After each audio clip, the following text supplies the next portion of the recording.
After delays, drama, and a random motocross event, Battlefield 6 Season 2 is finally coming to an end. And over the past several months of limited time modes and weeks of delays, here we stand. Hundreds of thousands of players later, with marginally more content, though much of it is already gone, as the devs are determined to delete their hard work via limited time modes. Ultimately, Season 2 was barely the tremendous live service Andrew Wilson promised, and was instead a proving ground for DICE, a series of updates that the devs described as a foundation, months after the time for foundation building came and went, along with the majority of the player base. Season 2 was what it always is for Battlefield, an oh shit moment where the devs drop a half-baked product, fuck off on holiday for a month, and then come back to pick up the pieces after all their paying customers checked out. It's a shame. Battlefield 6 had everything it needed to succeed, but in typical fashion, fell flat on its face as the studio once again released right before the holiday break and went radio silent as they planned the inevitable delay. An unstoppable game released before it was ready, then abandoned and delayed. A game that after 4 years and nearly $500 million just needed a few more weeks to shore things up, but instead was rushed to market. So here we are, left watching DICE pick up the pieces and make promises of grandeur again. So while I have hope for Season 3 and beyond, Season 2 was the chopping block for most players. A moment that showed doubtful players that DICE was in fact making bad decisions and had certainly released the game too early as they delayed production, iced their push into esports, and even with the extra time, changed nothing about their content strategy, instead releasing motocross minigames and $20 cosmetics. But guys, if you like in-depth reviews and discussions about all things Battlefield, drop a like and hit subscribe, and let's review Battlefield 6's second season.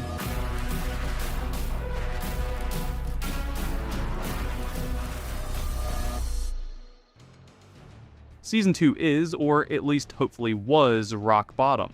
Coming off the oh shit realizations of Season 1, Season 2 was where the rubber met the road in terms of the game's shortcomings. The devs delayed content, came forward about networking issues, dug deeper into gunplay bugs, and revealed a lot that showed Battlefield 6 was released a bit too early, with core mechanics like recoil, audio, ghost bullets, and time nudge coming to the forefront. Season 2 sadly became an Operation Health more than a part of a real-life service. It was overshadowed by bugs, new games, and community outrage, not to mention the absolute collapse of the player count. While the season debuted at 96,000 players on Steam, it was still less than the peak a month earlier, and peaks at about half that today. Meanwhile, Season 1 debuted at over 560,000 on Steam alone. And while 40 to 50,000 daily peaks are fine and blows games like Marathon out of the water, it's not the renaissance fans were looking for, as the game is dwarfed by EA's own Apex, the very suspect Delta Force, and sits tied with things like Euro Truck Simulator. Battlefield is a juggernaut franchise backed by one of the biggest, richest publishers in history, and even has a movie coming out, apparently. Spending 4 years, 4 studios, and $400 million on the game that underperforms your several-year-old, free-to-play Apex Legends isn't a great look. And that's not to say the devs don't bust their asses. I think between the Frostbite engine and brain-dead management, these otherwise talented employees are being held back, forced to honor Red Bull-sponsored minigames instead of fixing the core gameplay. Season 2 continued with RedSec while still doing little to improve the mode's relevance in a world saturated with free-to-play battle royale experiences. And while recent improvements like the armor drops, loot density, and slight audio adjustments certainly help, RedSec continues to feel stale compared to fresh ideas like Arc. Ultimately, Season 3 will introduce some life to the mode with Ranked and the return of RedSec Elite, but in the meantime, EA is paying streamers like Burt Peanut to hype up the game with virtually zero impact on player count. Season 2 was very much Battlefield treading water, paying streamers to hype up the game, while the devs scramble to fix their mistakes with few tangible changes. Instead of boosting player support with dramatic updates, they instead decided to sit on their pile of gold and tell players to wait for fixes coming later in the year, as Season 2 was indeed a foundation being built months later than it should have.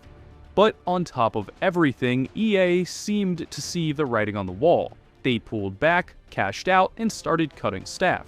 Only a few months after releasing the best-selling game of the year, they decided the best way to fix things was to start firing the devs that got them there, many of which were rather senior. And like I said in my reaction to the news, firing senior talent is very much a last option. When you're so flush with cash and so well staffed, you're typically going to retrain or reposition your resources as much as possible. However, perhaps EA felt that after all the money, all the time, and now the perceived failure of the game, that these senior leaders were, in fact, responsible. The EA gave them everything they requested: 4 studios, 1,300 staff, and hundreds of millions of dollars, and they still fucked it up, as live service is EA's main source of income.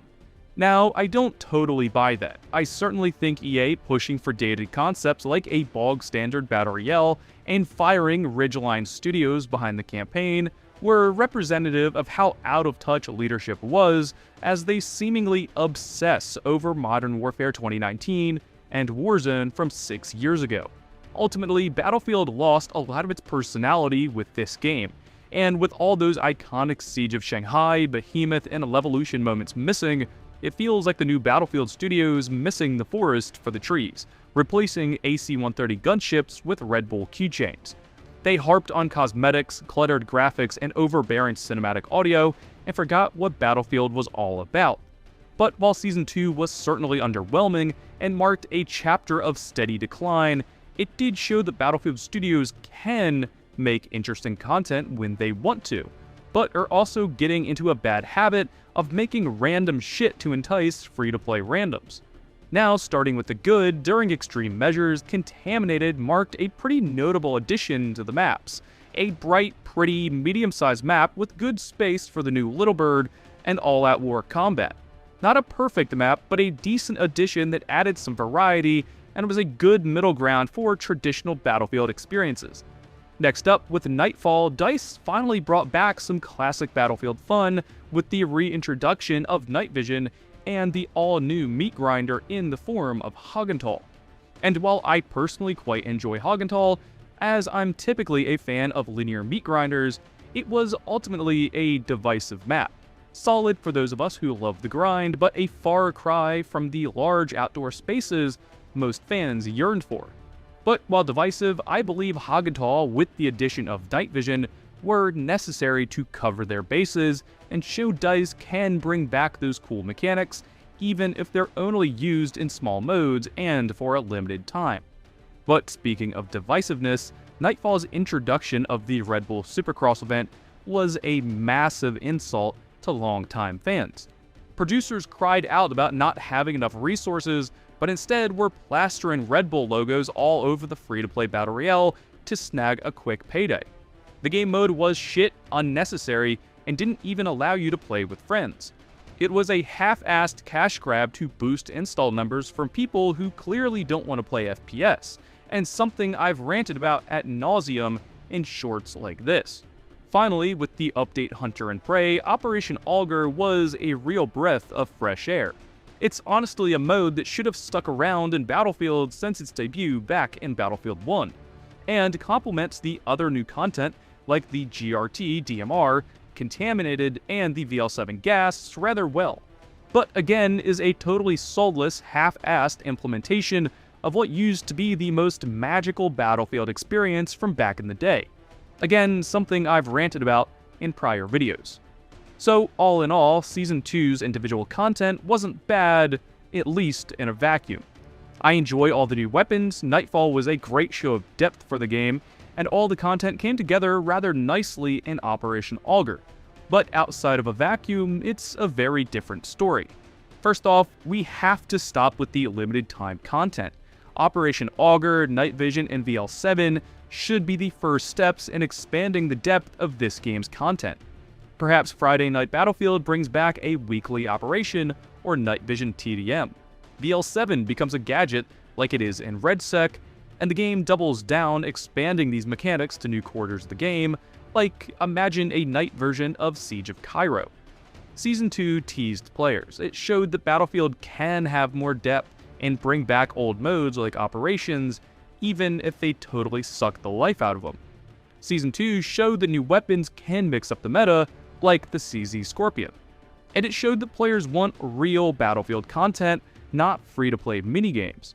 Players have continued to fall off, and DICE clearly got its shit rocked by management as EA came in with layoffs right before Battlefield Studios announced the remastered maps, a whole new 2026 roadmap, and the return of naval warfare to win back fans.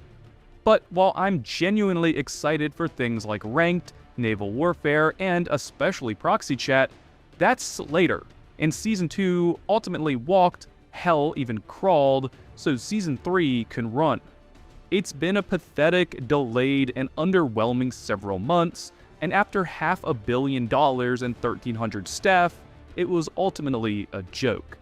But guys, let me know what you think about Season 2, and for everything else Battlefield, stay tuned and subscribe, and as always, thank you guys for watching.